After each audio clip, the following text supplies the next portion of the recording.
করিমগঞ্জ ভারতের আসাম রাজ্যের একটি জেলা, যা বাংলাদেশের সিলেট বিভাগের অংশ ছিল।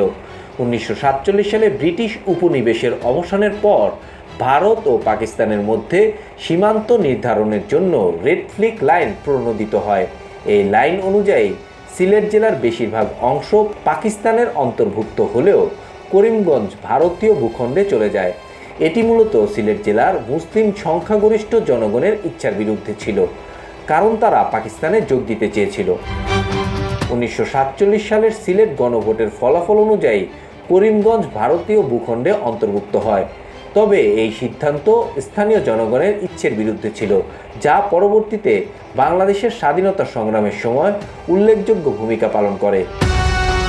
কেন তারা ফিরতে চায়? বর্তমানে করিমগঞ্জের কিছু জনগণ এবং রাজনৈতিক গোষ্ঠী এই অঞ্চলের বাংলাদেশের সিলেট বিভাগের অংশ হিসেবে পূর্ণ সংযুক্তির দাবি তুলেছে।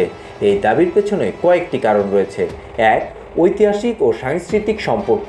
করিমগঞ্জের মানুষের ভাষা, সংস্কৃতি ও ঐতিহ্য বাংলাদেশের সিলেট বিভাগের সঙ্গে গভীরভাবে সম্পর্কিত।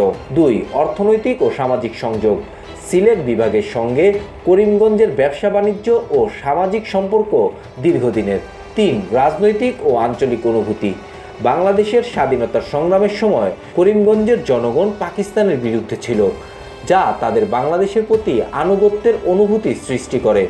তবে এই দাবির পেছনে কোনো বেসরকারি বা আন্তর্জাতিক সমর্থন নেই এবং ভারত সরকারের পক্ষ থেকে এই অঞ্চলের সীমান্ত অক্ষুণ্ণ রাখার সিদ্ধান্ত নেওয়া হয়েছে।